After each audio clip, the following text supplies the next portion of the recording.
Okay. तो काल आपण आपला सेकंड नंबरचा टॉपिक चालू केलाय. त्याच्यामध्ये आपण बघत होतो तुमच्या सब्जेक्टचं नाव आहे बुक किपिंग अँड अकाउंटन्सी, बरोबर आहे. तर बुक किपिंग अँड अकाउंटन्सी तर जे काही मिनिंग डेफिनेशन वगैरे ते फर्स्ट टॉपिक मध्ये दिलं, पण आपण शॉर्टकट मध्ये जे फर्स्ट टॉपिकला नव्हते त्यांच्या शॉर्टकट मध्ये काय सांगितलं, बुक किपिंग अँड अकाउंटन्सी म्हणजे एक्झॅक्ट काय करायचं आपल्याला त्याच्यामध्ये, रेकॉर्डिंग ऑफ बिझनेस ट्रान्झॅक्शन्स, व्यवसायाचे जे काही व्यवहार होणार ते रेकॉर्ड करायचे, बरोबर आहे. व्यवसायाचे व्यवहार म्हणजे कुठले, माल खरेदी केला, विकला, रेंट दिलं, सॅलरी दिली, वेजेस दिले, मजुरी दिली कामगारांची, बँकेत पैसे डिपॉझिट केले, बँकेतून पैसे विड्रॉ केले, हे सगळे व्यवसायाचे ट्रान्झॅक्शन ते रेकॉर्ड करायचे आपल्याला. त्यानंतर आपण बघितलं होतं की जे छोटे बिझनेसमॅन आहेत त्यांची रेकॉर्ड ठेवण्याची पद्धत काय असते, रजिस्टर मध्ये येतात ते. म्हणजे मोठ्या प्रमाणावरती बिझनेसमॅन आहे ज्यांचा लाख करोडोंमध्ये बिझनेस आहे त्यांना रजिस्टर मेंटेन करणं शक्य नाही. आपण रतन टाटांचं एक्झाम्पल घेतलं होतं, बरोबर आहे. मग त्याच्यासाठी काहीतरी एक प्रॉपर मेथड पाहिजे अकाउंटिंगची. ती मेथड म्हणजेच double entry book keeping system. तर आता ह्या मेथडकडे आपल्याला त्याचं मिनिंग वगैरे काय आहे ते बघायला नंतर जायचंय. पण आपण काय बघितलं होतं, double entry book keeping system मध्ये तुम्हाला प्रत्येक ट्रान्झॅक्शन साठी अकाउंट बनवावं लागतं, खातं, बरोबर आहे.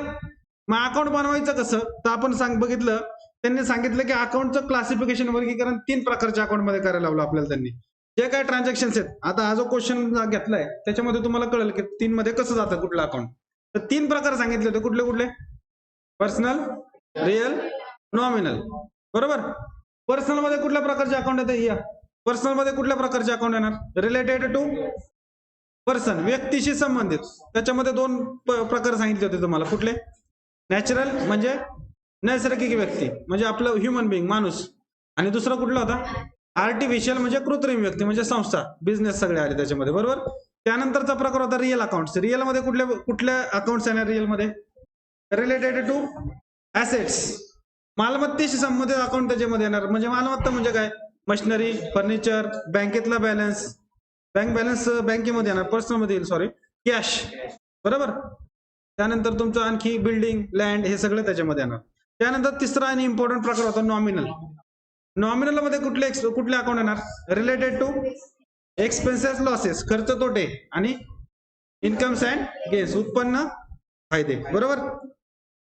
आपण बघितलं होतं त्याच्यामध्ये या पर्सनल मध्ये आणखी एक प्रकार आहे, तो मी तुम्हाला सांगितलेला नाही, जास्त सांगितलं की कन्फ्युजन वाढेल, त्यामुळे आता जे इम्पॉर्टंट आहे तेवढं सांगितलंय, नंतर ज्या वेळेला येईल त्यावेळेला तो सांगेल. रिप्रेझेंटेटिव्ह पर्सनल आधीच्या मुलांना सांगितलंय.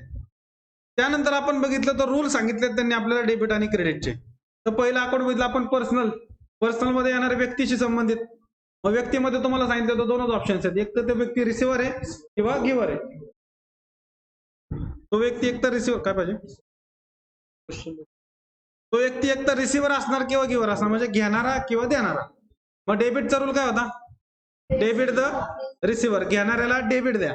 आणि क्रेडिटचा रूल काय होता, क्रेडिट द गिव्हर, म्हणजे देणाऱ्याला क्रेडिट, बरोबर. त्यानंतर आपण बघितलं रिअल मध्ये येणाऱ्या ऍसेटशी संबंधित. ऍसेट मध्ये 2 ऑप्शन आहे, एक तर आपल्याकडे ऍसेट येईल किंवा आपल्याकडून जाणार, कम्स इन किंवा गोज आउट. कम्स इन वाला रूल कुठला होता, डेबिट व्हॉट कम्स इन, जे येणार आहे त्याला डेबिट द्या. आणि क्रेडिट वाला रूल काय होता, क्रेडिट व्हॉट गोज आउट, जे जाणार आहे त्याला क्रेडिट करा, बरोबर. नॉमिनल मध्ये तुम्ही सांगितलं एक्सपेन्सेस, लॉस, इन्कम, गेन. मग नॉमिनलचा डेबिटचा रूल काय, debit all expenses and losses, सर्व खर्च आणि तोट्यांना डेबिट करा. आणि क्रेडिटचा रूल काय, credit all incomes and gain, सर्व उत्पन्न आणि फायद्यांना क्रेडिट करा. इथपर्यंत आपण आलोय. आता हे ऍक्च्युअली मध्ये आपल्याला बघायचंय अकाउंट कुठले येणार, काय येणार, हे क्वेश्चन जो आहे तो ऍक्च्युअली त्याच्यामध्ये काम करायचं आपल्याला. तर बघू काय कोण आलंय, येऊ दे ना, त्यांचं झालेलं आहे ऑलरेडी, लक्ष द्या. आता तुम्हाला बिझनेसचे ट्रान्झॅक्शन दिलेत त्यांनी. आपला फॉर्मॅट कसा आहे, सिरियल नंबर, ट्रान्झॅक्शन, 2 ऍस्पेक्ट मध्ये काय करायचं हे थोडंसं नवीन आहे. त्यानंतर अकाउंट इन्व्हॉल्व, कुठले अकाउंट त्याच्यामध्ये येतात, क्लासिफिकेशन तुमचं झालंय हे तुम्हाला माहिती. क्लासिफिकेशन म्हणजे पर्सनल, रिअल, इकॉनॉमिनल सांगायचं. आणि रूल मध्ये पण तुम्हाला माहिती आहेत, म्हणजे debit what comes in, credit what goes out, debit the receiver, credit the giver, हे रूल त्यात सांगायचे कुठले आहेत ते. आपण फर्स्ट ट्रान्झॅक्शन बघू. Rohit started business with cash ₹10,000. रोहितने कॅश मध्ये व्यवसाय सुरू केला ₹10,000. हे ट्रान्झॅक्शन म्हणजे रोहितने व्यवसाय चालू केला, व्यवसाय चालू करण्यासाठी ₹10,000 त्यांनी रोख आणली, बरोबर आहे. आता याच्यामध्ये 2 अकाउंट येणार कुठले हे समजणं महत्वाचं आहे. रोहितने व्यवसायात काय आणलं, कॅश, म्हणजे पहिला अकाउंट झालं कॅश अकाउंट. पहिला अकाउंट याच्यामध्ये येणार कॅश अकाउंट. मी अगोदर अकाउंट इन्व्हॉल्व मध्ये लिहितो, हे झालं कॅश अकाउंट. आणि कशासाठी पैसे आणले रोहितनी, बिझनेस स्टार्ट करण्यासाठी. व्यवसाय सुरू करण्यासाठी जे पैसे आणतो त्याला काय म्हणतो बरं आपण? भांडवल म्हणतो, मराठीमध्ये भांडवल म्हणतो ना. व्यवसाय सुरू करायला जे पैसे आणले त्याला म्हणणार कॅपिटल, भांडवल.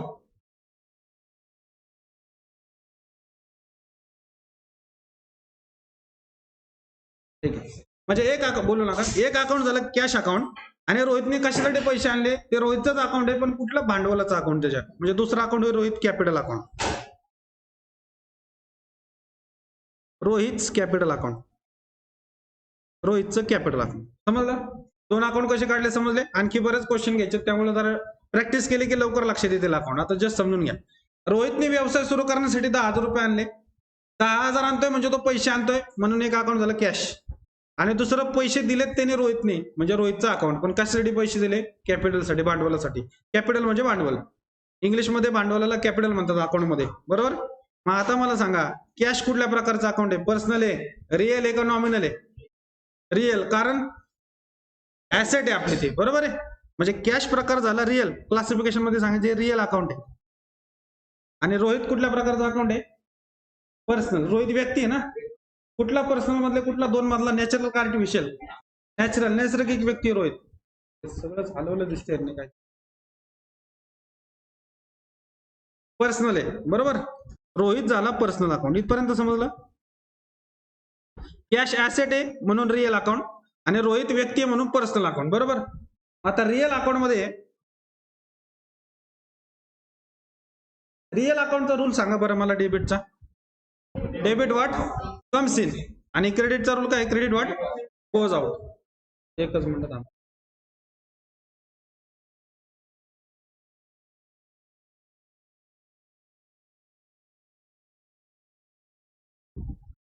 हा चाल, ठीक आहे. आता तुम्ही सांगितलं मला कॅश अकाउंट आहे ते रिअल प्रकारचं अकाउंट आहे.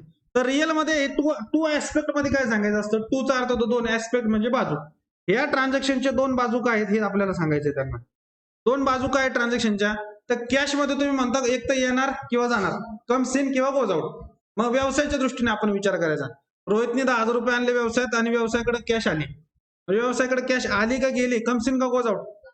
Comes in. म्हणजे ऍस्पेक्ट मध्ये आपण लिहिणार कॅश कम्स इन. व्यवसायाकडे कॅश आली. आणि तुम्ही सांगितलं रोहित कॅपिटल पर्सनल अकाउंट आहे. मग पर्सनल मध्ये काय सांगायचं? रिसिव्हर किंवा गिव्हर. मग रोहित रिसिव्हर आहे का गिव्हर आहे? गिव्हर आहे. रोहितने पैसे दिले ते, म्हणून तो गिव्हर आहे, बरोबर? म्हणजे इथे लिहिणार आपण Rohit is giver. Rohit is giver. समजलं का? पर्सनलचा रूल तुम्ही काय सांगता? Debit the receiver, credit the giver. मग रिसिव्हर का गिव्हर एवढं सांगायचं ऍस्पेक्ट मध्ये. तो व्यक्ती कोण आहे? देणार आहे. रिसिव्हर हा गिव्हर आहे. मग cash comes in, comes in म्हणताय तर कम्स इनचा रूल काय रिअल अकाउंटचा? Debit what comes in. मग इथं लिहिणार आपण रूल मध्ये, याचा रूल कुठला आहे? Debit what comes in, comes in. आणि आता या पर्सनल मध्ये दुसरा अकाउंट पर्सनल टाईपचे. पर्सनलचा रूल रोहित इज गिव्हर म्हणताय तुम्ही. मग गिव्हरचा रूल काय? Credit the giver. म्हणजे इथं रूल वापरणार आपण credit the giver.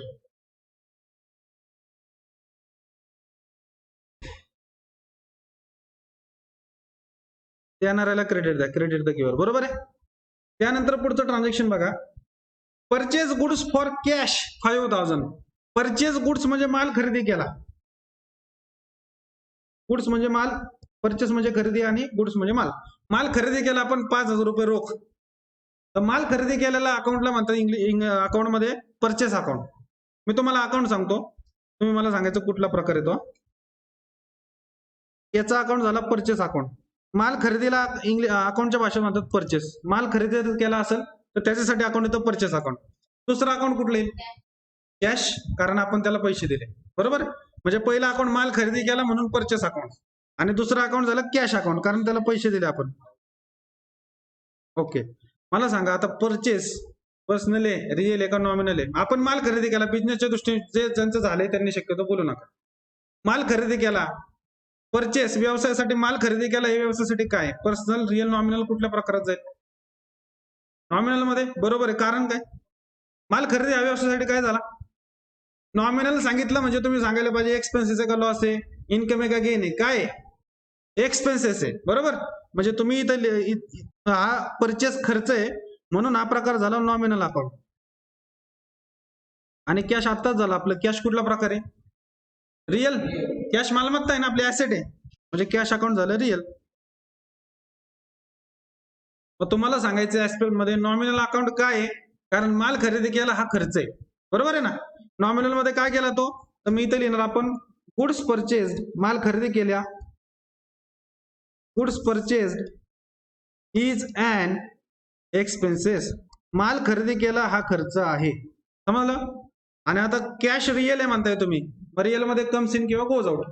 Cash comes in का गोज आउट? माल खरेदी केला म्हणजे गोज आउट, बरोबर आहे ना. माल खरेदी केला म्हणजे पैसे द्यायला लागणार आपल्याला, आपल्याकडून पैसे जाणार, मग इथे लिहिणार आपण cash goes out.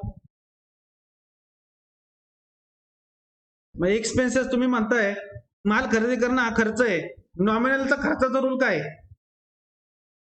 Debit all expenses and losses, म्हणजे इथं रूल वापरणार आपण डेबिट ऑल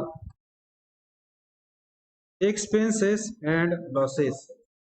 मध्ये काय डाऊट असेल तर विचारलं मध्ये तरी चालेल. Debit all expenses losses. मग आता तुम्ही सांगितलं मला दुसऱ्या अकाउंटचा विचार करून, कॅश आहे, तुम्ही सांगितलं रिअल आहे, आणि कॅश आली का गेली तर कॅश गोज आउट आहे. गोज आउट रूल काय? Credit what goes out.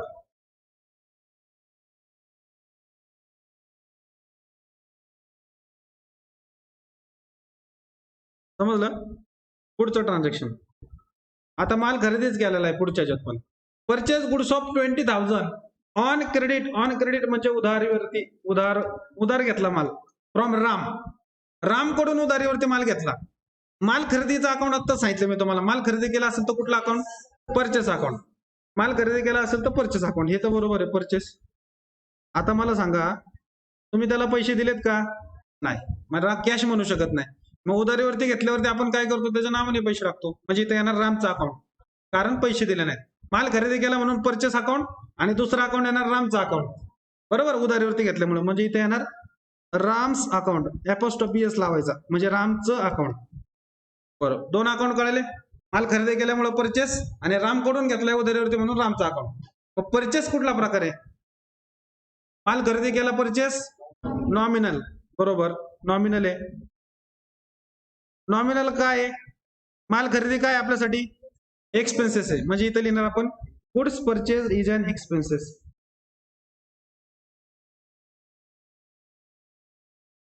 Goods purchased is an expenses. थोडस खाली येईल माझ्याकडं. Goods purchase is an expenses, इथंच देतो शॉर्टकट मध्ये जरा. Goods purchased is an expenses. आता राम तुम्ही मला सांगितलं राम पर्सनल अकाउंट आहे. मग पर्सनल मध्ये काय ऑप्शन आहे? पर्सनलचा रूल आठवायचा लगेच. पर्सनल मध्ये काय ऑप्शन असतो? गिव्हर किंवा receiver.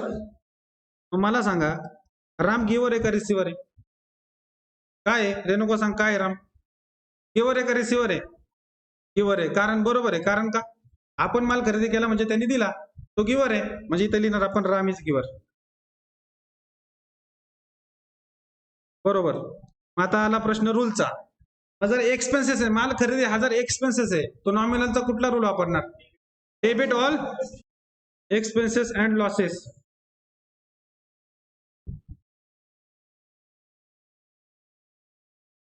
Debit all expenses and losses, समजलं. त्यानंतर राम तुम्ही सांगितलं पर्सनल आहे आणि राम गिव्हर आहे, इथं टाईप लिहायचं राहिलं, राम पर्सनल अकाउंट व्यक्ती आहे. मग राम जर गिव्हर आहे तर पर्सनलचा कुठला रूल वापरणार? Credit the giver.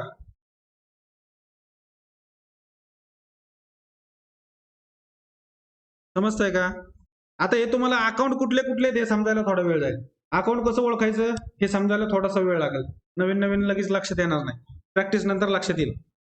Number 4, goods of ₹7,500 sold. सोल्डचा अर्थ होतो विकला. सोल्ड म्हणजे विकणे. तर माल, जसं माल खरेदी केल्यावरती परचेस अकाउंट आहे, तसं माल विकल्यावरती त्याला अकाउंट मध्ये म्हणतात सेल्स. आणि फॉर कॅश, रोख माल विकला, बरोबर. मग मी तुम्हाला सांगितलं माल विकलेला सेल्स म्हणतात. आणखी कुठला अकाउंट येईल दुसरं? कसा माल विकलाय तुम्ही? रोख विकलाय, म्हणजे कॅश अकाउंट आणि सेल्स अकाउंट, बरोबर. माल विकलाय कॅश मध्ये, म्हणजे एक अकाउंट येईल कॅश अकाउंट. कॅश अकाउंट आणि सेल्स अकाउंट. कॅश प्रकार कुठला सांगा? रिअल, कारण ऍसेट आहे. आणि सेल्स कुठला प्रकार आहे?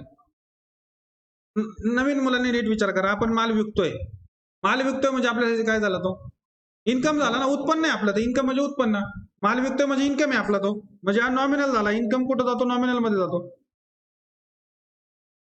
मग आता रिअल मध्ये सांगायचं तुम्हाला, रिअल मध्ये ऍस्पेक्ट मध्ये काय लिहितो आपण? कॅश कम्स इन का गोज आउट? माल विकलाय म्हणजे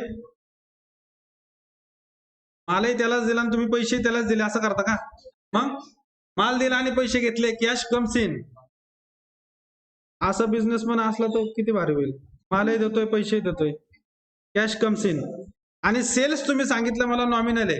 का नॉमिनल आहे? सेल्स काय आपल्यासाठी? इन्कम. मग इथे लिहिणार good sold is an income. माल विकला तो इन्कम आहे. Good sold is an income. माल विकला हा इन्कम आहे. समजतंय का? मग जर तुम्ही रिअल मध्ये कॅश कम्स इन म्हणताय, तर रिअलचा कुठला रूल वापरायला लागेल? बोला. Debit. Debit what comes in. जे येणार आहे त्याला डेबिट करा. आणि गुड सोल्ड, सेल्स हा नॉमिनल आहे. तुम्ही म्हणताय गुड सोल्ड हा इन्कम आहे. मग इन्कमचा कुठला रूल वापरणार? Credit all incomes and gains.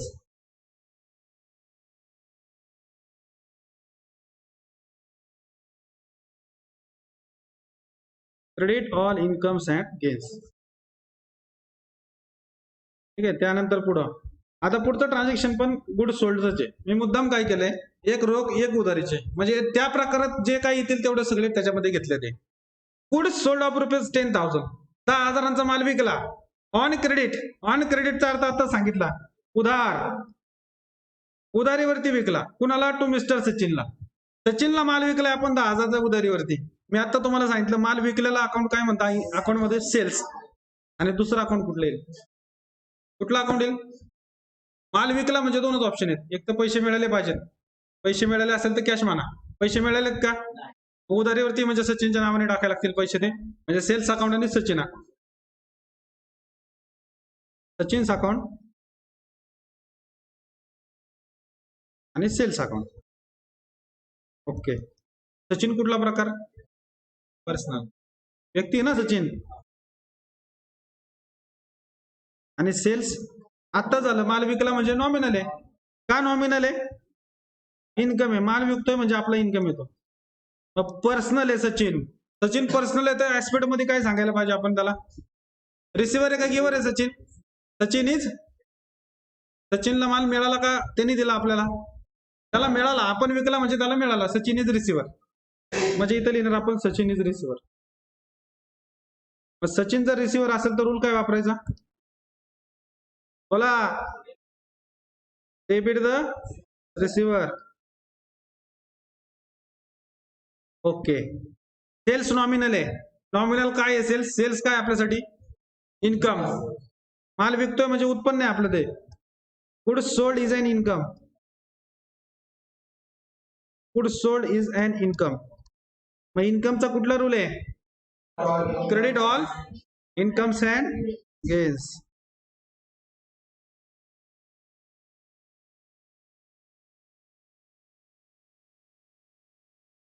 सर्व उत्पन्न आणि फायद्यांना क्रेडिट करा.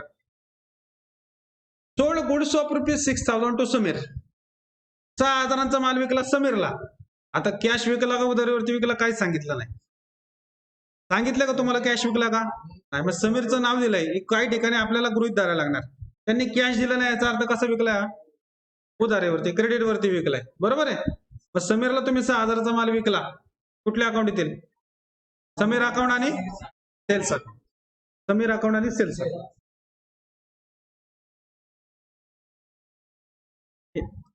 समीर अकाउंट आणि सेल्स अकाउंट. समीर कुठला प्रकार? पर्सनल. पर्सनल मध्ये कोण आहे समीर? रिसिव्हर आहे. समीरला माल मिळालाय. Sameer is receiver.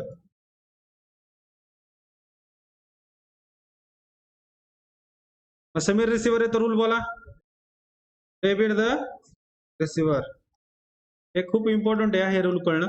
याच्यावरती पुढे सगळं डिपेंड आहे. अकाउंटच याच्यावरती अवलंबून आहे. आता जे तुम्ही रूल सांगताय मला debit the receiver credit the giver, याच्यावरती सगळं अकाउंट आलेले ते. सेल्स कुठला प्रकार होईल? नॉमिनल. का बरं नॉमिनल? इन्कम आहे. माल विकतोय म्हणजे उत्पन्न येते आपलं. Goods sold is an income.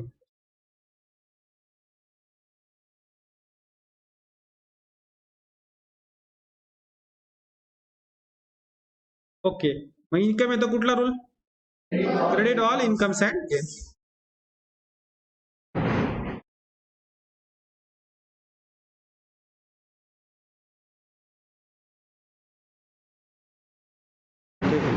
Next, अक्षर कळतंय का माझं तुम्हाला? Salary paid ₹5,000.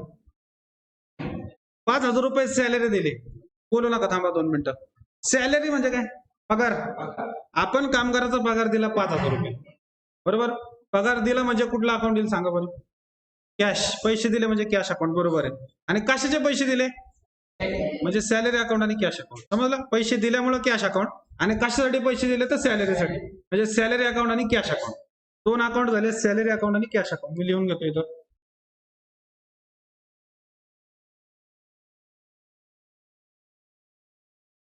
आता महत्वाचं सगळ्यात जास्त, जुन्या ज्यांचं झालंय त्यांनी बोलू नका, नवीन मुलांनी सांगा मला, सॅलरी कुठला प्रकार आहे? पर्सनल येईल का, रिअल येईल का, नॉमिनल येईल?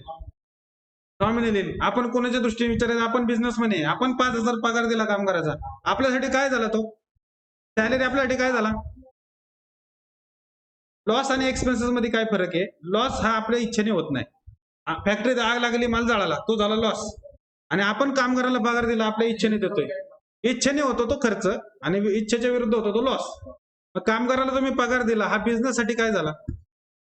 खर्च झाला ना, बिझनेस साठी खर्च झाला. मग खर्च म्हणजे कुठल्या प्रकारचं अकाउंट झालं? एक्सपेन्सेस कुठल्या प्रकारच्या अकाउंट मध्ये येतात? नॉमिनल मध्ये. नॉमिनल काय आहे? कारण सॅलरी व्यवसायासाठी काय आहे महाराज? काय होतंय गुदगुलात? शांत बसायचं, लक्ष द्यायचं. नॉमिनल काय आहे? सॅलरी. कारण आपल्यासाठी काय आहे सॅलरी? एक्सपेन्सेस, खर्च आहे आपल्यासाठी. म्हणजे ते लिहायचं, salary paid is an expenses.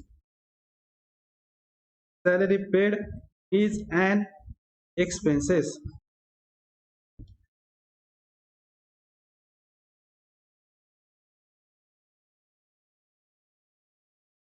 खाली लिहितो.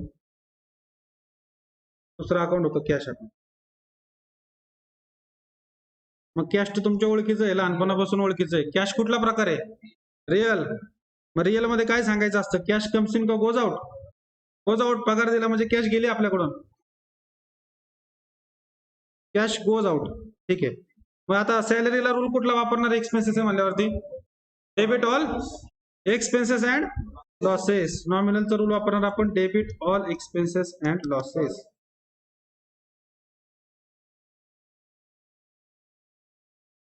आणि रिअलचा कुठला रूल वापरायला लागेल? कॅश गोज आउट म्हणजे credit what goes out.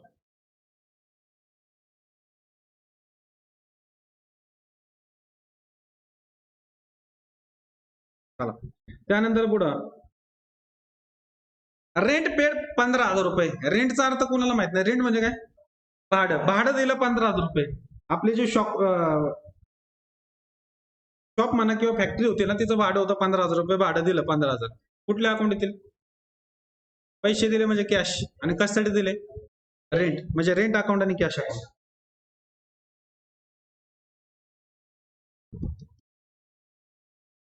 Rent कुठला प्रकार आहे? पर्सनल, रिअल, नॉमिनल मधला रेंट कुठे येईल? नॉमिनल. का नॉमिनल? कारण भाडा व्यवसायासाठी काय झाला? एक्सपेन्सेस, खर्च झाला, म्हणजे रेंट होईल नॉमिनल अकाउंट. आणि कॅश रिअल. मग नॉमिनल मध्ये सांगायचं रेंट आपल्यासाठी काय? नॉमिनल काय? Rent paid is an expenses. Rent paid केलं हा खर्च आहे. आणि कॅश रिअल आहे. कॅश कम्स इन का गोज आउट? Goes out. भाडं दिलं म्हणजे पैसे जाणार, कॅश गोज आउट. एक्सपेन्सेस आहे म्हणजे रूल कुठला? Debit all expenses and losses. आणि कॅश साठी कुठला रूल वापरणार?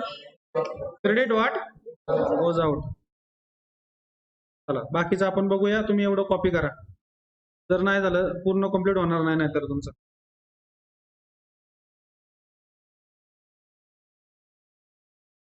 ओके, चला नेक्स्ट क्वेश्चन आहे, question number 9. Purchase the machinery of ₹20,000 for cash. 20,000ची मशिनरी आपण कॅश खरेदी केली. तुम्ही मला सांगितलं दोन अकाउंट येतील, मशिनरी अकाउंट आणि कॅश अकाउंट, बरोबर आहे. पैसे दिले त्याच्यामुळे कॅश, आणि काय खरेदी केलं तर मशिनरी, म्हणून मशिनरी अकाउंट आणि कॅश अकाउंट. मशिनरी आणि कॅश दोन्ही प्रकार कुठले आहेत? रिअल आहेत. मग रिअल मध्ये ऍस्पेक्ट मध्ये आपल्याला सांगायचं असतं कम्स इन का गोज आउट. मशिनरीच्या बाबतीत काय लिहायला पाहिजे? Machinery comes in. मशिनरी आली आपल्याकडं.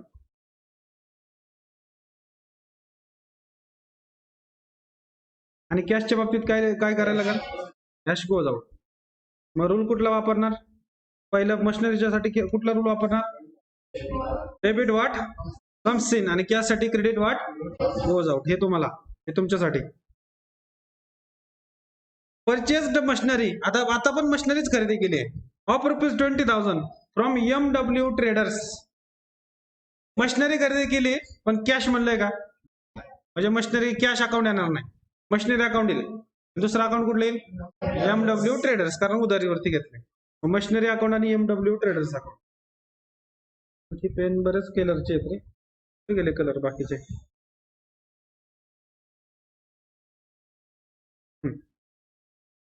तुम्ही सांगितलं मला एक अकाउंट येईल मशिनरी अकाउंट, बरोबर आहे. मशिनरी परचेस केली म्हणजे मशिनरी अकाउंट येईल, आणि कॅश परचेस केलेलं आहे म्हणजे व्यक्तीचे नावे लिहायला लागेल आपल्याला. MW ट्रेडर्स अकाउंट, MW ट्रेडर्सचं अकाउंट, बरोबर. मशिनरी प्रकार कुठला? Real account. आणि MW ट्रेडर पर्सनल. कुठला पर्सनल? आर्टिफिशियल बिझनेस आहे. मशिनरी जर रिअल आहे तर इथं काय लिहायला पाहिजे? ऍस्पेक्ट मध्ये काय करणार आपण? Machinery comes in. आणि MW ट्रेडर्स पर्सनल आहे, पर्सनल मध्ये काय सांगायचं असतं? गिव्हर आणि रिसिव्हर. मग MW ट्रेडर कोण आहे? म्हणजे MW ट्रेडर इज गिव्हर. मला तर वाटतं फक्त मी अकाउंट आणि टाईप सांगू देतो मला, हे बाकीचं तुम्ही करायला पाहिजे. कारण रूल तर काय तुम्ही कॉपी करणार बघून, हे जमलं पाहिजे. महत्वाचं जमल करायला. मशिनरी कम्स इन आणि MW trader is giver. Try करा, नाही जमलं तुम्ही सांगाल परत, ठीक. परचेस्ड मशिनरी, मशिनरीज परचेस केली. तुमच्या लक्षात येत असेल तर मी काय करतोय, एकाच टाईपचे क्वेश्चन जे वेगवेगळ्या प्रकारे येऊ शकतात ते घेतोय. मशिनरी परचेस केली 20,000ची, आणि पेमेंट मेड बाय चेक. हा डिफरन्स आहे. पेमेंट कसं केलं तुम्ही? चेकने केलं. म्हणजे पहिलं अकाउंट तर तुम्ही सांगणार मला कुठलं अकाउंट येईल पहिलं? मशिनरी परचेस म्हणजे मशिनरी अकाउंट येणार. आणि तुम्ही चेकने पैसे दिले, चेक अकाउंट नाही, चेकने पैसे दिले म्हणजे पैसे कुठून जातात? समोरच्या माणसं कुठून पैसे घेतो? बँकेतून. चेक दिलं तर बँक अकाउंट झालं, समजलं. मग आता बँक म्हणजे कुठलं? आपण आता सध्या माहित नाही कुठलं बँक आहे आपली. मग इथं नॉर्मली काय येणार? Bank of Maharashtra, state bank of India नाव येणार तिथं. आपल्याला माहित नाही म्हणून आपण फक्त बँक म्हणूया. मशिनरी अकाउंट आणि बँक अकाउंट येईल. मशिनरी प्रकार कुठला? Real account. मग रिअल मधलं काय सांगणार तुम्ही? मशिनरीच्या ऍस्पेक्ट मध्ये काय सांगणार? Machinery comes in. बँक प्रकार कुठला होईल? पर्सनल, व्यक्ती. कुठली व्यक्ती? Artificial personal. बँक ही एक व्यक्ती आहे, पण कायद्याच्या दृष्टीने व्यक्ती आहे, आर्टिफिशियल आहे. मग मशिनरीच्या बाबतीत तुम्ही काय सांगितलं? Machinery comes in. Bank personal आहे, मग पर्सनल बँकेसाठी काय सांगणार तुम्ही? Bank is. ही बँक म्हणजे कुठलं? आपलं जे बँकेतलं अकाउंट आहे ते सांगतोय आपण. आपलं बँकेतलं अकाउंट म्हणजे आपल्यासाठी जे अकाउंट आहे ती बँक अकाउंट आहे, बरोबर आहे. मग आपल्या बँकेने पैसे दिले समोरच्याला का आपल्या बँकेला पैसे मिळाले? दिलेत, म्हणजे बँक इज गिव्हर. पैसे दिले बँकेने, बरोबर ना. इथे लिहिणार बँक इज गिव्हर. एवढं फक्त करून देतो तुम्हाला, हे बहुतेक लक्ष द्यायचं नाही. Bank is giver. समजलं का नक्की आहे बँक इज गिव्हर का? कारण बँकेतून पैसे जाणार आहेत समोरच्याला, म्हणजे बँक देणारी आहे. Bank is giver. रूल कुठला वापरणार? बँकेसाठी रूल कुठला वापरणार? Credit the giver. Purchase the furniture of ₹10,000. Furniture purchase केलं 10,000 रुपयांसाठी. कुठल्या अकाउंट येतील? फर्निचर. आणि कसं घेतलंय सांगितलं नाही, याचा अर्थ स्वाभाविक आहे कॅश घेतलं. व्यक्तीचं नाव वगैरे सांगितलं नाही म्हणजे रोख घेतलं. फर्निचर अकाउंट आणि कॅश अकाउंट.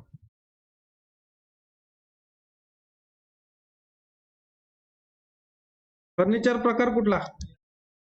रिअल, कारण ऍसेट आहे. रिअल आहे कारण फर्निचर बिझनेसची मालमत्ता आहे. आणि कॅश कुठला प्रकार? दोन्ही रिअल आहेत. मग रिअल मध्ये आपल्याला काय सांगायचं असतं ऍस्पेक्ट मध्ये? कम्स इन आणि गोज आउट. मग फर्निचर कम्स इन का goes out?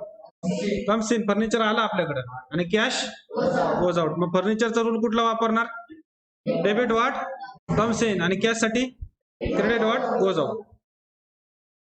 Purchase the furniture of rupees 10,000 from Shubham and company. Shubham आणि कंपनीकडून 10,000चं फर्निचर परचेस केलं. बोला फर्निचर अकाउंट आणि शुभम अँड कंपनी अकाउंट, कारण त्याच्याकडून उधारीवरती घेतलं. इथं कॅश वगैरे काही म्हणलं नाही, म्हणजे याचा अर्थ उधारीवरती ऑन क्रेडिट घेतलंय. फर्निचर अकाउंट आणि Shubham and companies account. Furniture प्रकार रिअल, म्हणजे ऍस्पेक्ट मध्ये काय सांगणार, इथं काय लिहिणार, फर्निचर कम्स इन, फर्निचर आलं. शुभम कंपनी कुठला प्रकार, पर्सनल. पर्सनल मध्ये रिसिव्हर का गिव्हर, समजतंय का नक्की, रिसिव्हर आहे का गिव्हर आहे. शुभम कंपनीने फर्निचर समोरच्याला दिलंय का शुभम कंपनीला फर्निचर मिळालं, त्याने दिलंय, म्हणजे Shubham and company is giver, म्हणजे रूल कुठला, credit the giver. Sold machinery for 20,000 in cash to mister Amit. इथं परत एक लक्षात ठेवायचं, गोंधळायचं नाही. गुड्स सोल्ड केला असेल तर सेल्स, फक्त माल असेल तर सेल्स आणि परचेस आहे. हे माल नाही विकला आपण, काय विकलंय, मशिनरी विकली आहे. अमित आणि कंपनीला, अमितला कॅश मध्ये आपण मशिनरी विकली. बोला अकाउंट कुठले येतील, आणि मशिनरी अकाउंट. अमितचा काही संबंध नाहीये. अमितचं नाव कधी लिहायला लागलं असतं, जर उधारीवरती दिलं असतं तर. पैसे मिळाले, 20,000 घेतले आणि मशिनरी दिली. अमितचा काही संबंध नाही लिहायचा कुठं, कॅश अकाउंट आणि मशिनरी अकाउंट.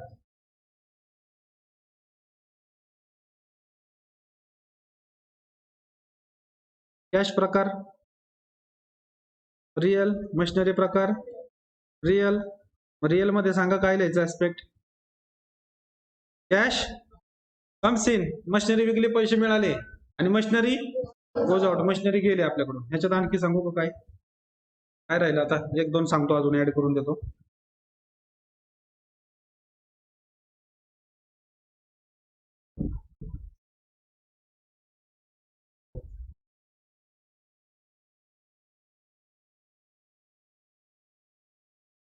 काय सांगितलं, transaction deposited cash ₹20,000 into bank. 20,000 रुपये कॅश आपण बँकेत डिपॉझिट केले. माहिती ना, काय पैसे बँकेत भरतो, 20,000 तुम्ही बँकेत भरले. बोला अकाउंट कुठले कुठले येतील, बँक अकाउंट आणि कॅश अकाउंट.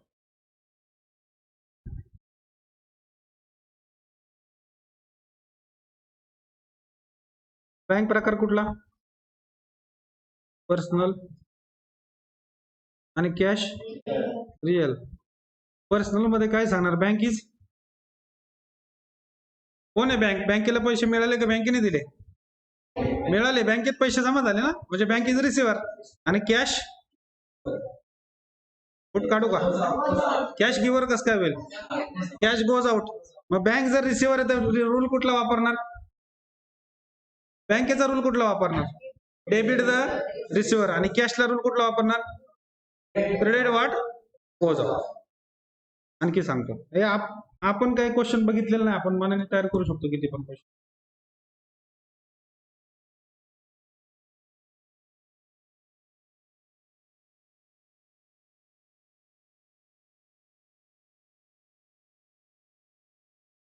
काही क्वेश्चन कळालं का, विड्रॉन कॅश ₹10,000 फ्रॉम बँक. बँकेमधून 10,000 रुपये कॅश काढून घेतले, जसे भरले 20,000 तसे 10,000 काढून घेतले. परत कुठले अकाउंट येईल, कॅश अकाउंट आणि बँक अकाउंट, बरोबर आहे.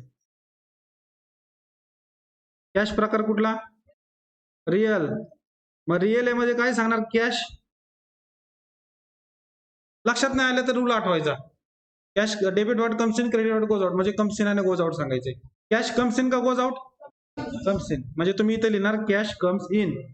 आणि बँक कुठला प्रकार, पर्सनल. मग पर्सनल मध्ये रूल आठवायचा, debit the receiver, credit the giver. मग बँक गिव्हर आहे का रिसिव्हर आहे, गिव्हर आहे. आपण पैसे काढलेत बँकेतून, बँकेने पैसे दिले आपल्याला, बँक इज गिव्हर. मग इथं रूल कुठला वापरणार, रिअलचा कुठला रूल वापरणार, कॅश कम्स इन म्हणजे डेबिट व्हॉट कम्स इन, आणि बँक गिव्हर आहे म्हणजे बँक क्रेडिट द. भागलं का अजून घेऊ क्वेश्चन, किती राहिले, किती झाले, एक शेवटचा घ्या, चला 17 झाले, 20 करू कम्प्लीट, मध्ये आधी नको.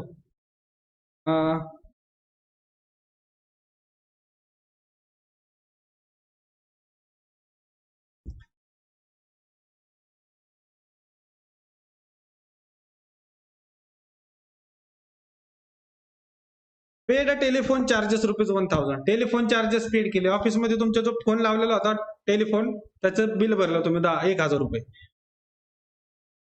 पैसे दिले म्हणजे कॅश अकाउंट. कसा विचार करायचा? पैसे भरले म्हणजे कॅश अकाउंट. कशाचे पैसे भरले तुम्ही? टेलिफोन चार्जेसचे, म्हणजे टेलिफोन चार्जेस अकाउंट आणि कॅश अकाउंट. किंवा याच्याऐवजी तुम्ही पोस्टेज टेलिफोन पण म्हणू शकता. काही वर्डिंग वापरलं तरी काय अडचण नाही. म्हणजे इथं टेलिफोन चार्जेस अकाउंट आणि दुसरा अकाउंट कुठलं येईल? Cash account. टेलिफोन चार्जेस प्रकार कुठला येईल? नॉमिनल. कारण का? एक्सपेन्सेस आहे. आणि कॅश प्रकार रिअल. मग नॉमिनल जर एक्सपेन्सेस आहे तर टेलिफोन चार्जेसची तर तुम्ही काय लिहिणार? Telephone charges is an expenses. Telephone charges paid is an expenses. हा खर्च आहे. एक्सपेन्सेसचा रूल काय वापरणार?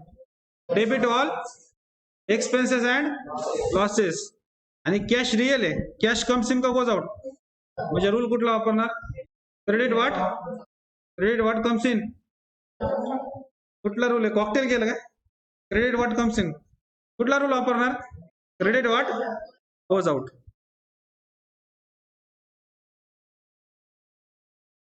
एकदा हे रेश करू का? रूलर आहे की इथं, एक मिनिट.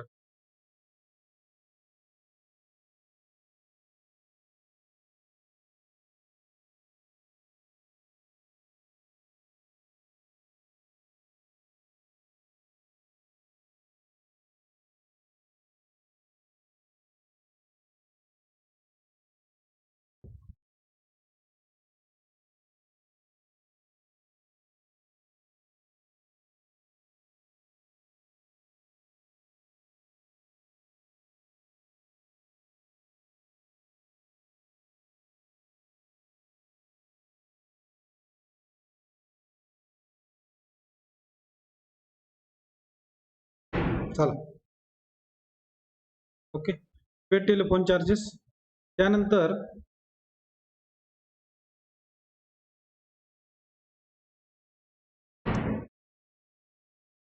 वेजेसचा अर्थ होतो मजुरी.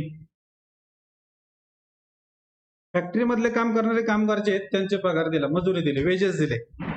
अकाउंट कुठले कुठले येतील? कॅश अकाउंट आणि वेजेस. सिंपल आहे. कॅश पैसे दिले म्हणजे कॅश. आणि कशाचे पैसे दिले? ते वेजेस अकाउंट आणि कॅश अकाउंट. म्हणजे मजुरी अकाउंट आणि कॅश अकाउंट.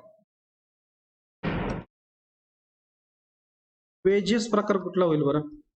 मजुरी या व्यवसायासाठी काय झाला? एक्सपेन्सेस झाला ना. कामगारांचा पगार देतोय म्हणजे व्यवसायाचा खर्च येतो, म्हणजे वेजेस झाला नॉमिनल. आणि कॅश याचं मी पाहिजे तर लिहून देतो. Wages is an expenses. Wages हा खर्च आहे. आणि कॅशला काय करणार? Cash goes out. म्हणजे रूल कुठला? Credit what goes out. आणि वेजेस एक्सपेन्सेस आहे म्हणजे कुठला नॉमिनलचा rule? Debit all expenses and. मला झोपेत डेबिट क्रेडिटच आठवलं पाहिजे एवढे क्वेश्चन घेणार आहे मी. झोपेतून मध्येच उठला पाहिजे. Debit what comes. ड्रॉइंगचं पेड.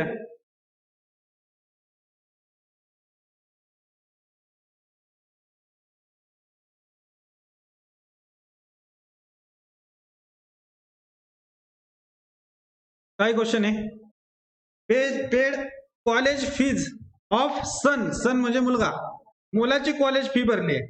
आता जे नवीन आले त्यांना सांगायचे, कॉलेज जर पर्सनल कारणासाठी काय पैसे घेतले असतील बिझनेस मधून, आता मुलगा त्याचा व्यक्तिगत आहे, बिझनेसचा संबंध नाही, त्याचा पर्सनल खर्च झाला, म्हणजे पर्सनल खर्च असेल तर त्याला ड्रॉइंग म्हणतात. त्याला अकाउंट मध्ये म्हणतात ड्रॉइंग. Drawing account. स्पेलिंग कळेल का रे?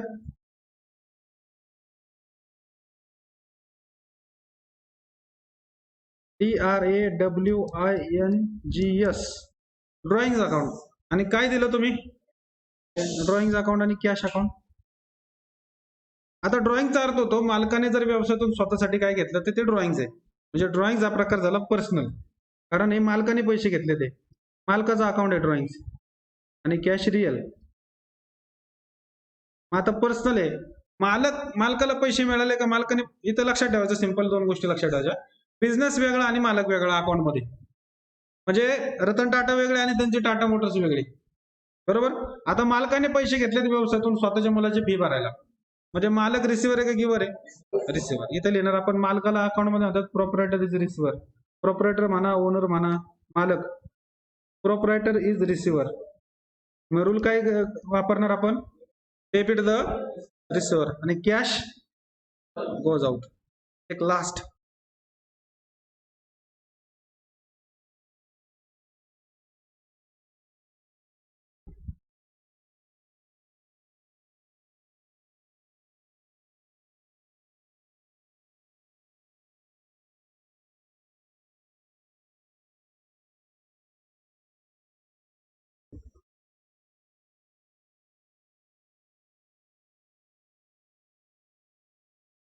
काय सांगितलंय? परचेस्ड स्टेशनरी म्हणजे फाईल्स, पेन, पेन्सिल, नोटबुक जे काय लागतं तुम्हाला बिझनेस मध्ये ते तुम्ही स्टेशनरी परचेस केली. कुठल्या अकाउंट येतील? फाईल वगैरे पर्सनल थोडी झालं तेव्हा, हे व्यवसायात लागणार आहेत. कॅश अकाउंट आणि स्टेशनरी अकाउंट. स्टेशनरीला एक लक्षात ठेवा, स्टेशनरीला प्रॉपर अकाउंटचं नाव आहे प्रिंटिंग अँड स्टेशनरी अकाउंट. त्याला अकाउंट मध्ये म्हणतात printing and stationery account. Printing and stationery account आणि दुसरं तुम्ही सांगितलं कॅश अकाउंट. बरोबर. प्रिंटिंग स्टेशनरी कुठला प्रकार येईल? कुठला प्रकार येईल? नॉमिनल. कारण काय? एक्सपेन्सेस, खर्च आहे. नॉमिनल अकाउंट आणि expenses.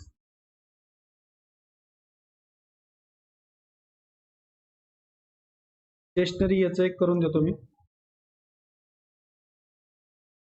Stationery purchased is an expenses आणि कॅश तर तुमचं फेवरेट आहे. आता किती वेळा कॅश झालं? Cash real, cash goes out. मग stationery purchase is an expenses म्हणजे रूल कुठला वापरणार? Debit all expenses losses. आणि कॅश साठी कुठला रूल वापरणार? Credit what goes out. समजलं का? आता मी तुम्हाला हे जे 8च्या पुढचे क्वेश्चन्स आहेत पूर्णच पाठवतो. ज्यांचं आधीच राहिले त्यांनी पण कॉपी करा. एक आणखी एक रूल्स. हा नाही, हे तुम्ही घरी करा ना. किती वेळ आहे? वेळ संपलाय आपला. हे मी तुम्हाला काय केलंय, फक्त अकाउंट कुठले ते सांगितलंय. उद्या चेक करणार. चुकलं तरी काही प्रॉब्लेम नाहीये, पण करायचं. चुकलं तर मी सांगाल उद्या. म्हणजे तुमचं काय चुकतं हे तरी लक्षात येईल ऍटलिस्ट. आणि एक सवय आणखी लावा. आणखी एक नोटबुक, एक्स्ट्रा नोटबुक करायची, फेअरबुक. इथं जे करतोय ना आपण ते घरी गेल्यानंतर परत रिपीट करायचं, त्याच्यामध्ये लिहायचं. ठीक आहे? ती पण चेक करा. कंपल्सरी, ऐच्छिक नाहीये, करायचीच. कारण रिव्हिजन झाली तरच लक्षात राहणार. समजलं? ओके, चालेल. मी तुम्हाला ग्रुपला फोटो पाठवतो. ग्रुपला सगळेजण आहेत ना? तू नाही मेसेज केलेला मला? आज कर, म्हणजे ग्रुपला मी पाठवलं त्यावेळेला भेटेल तुम्हाला.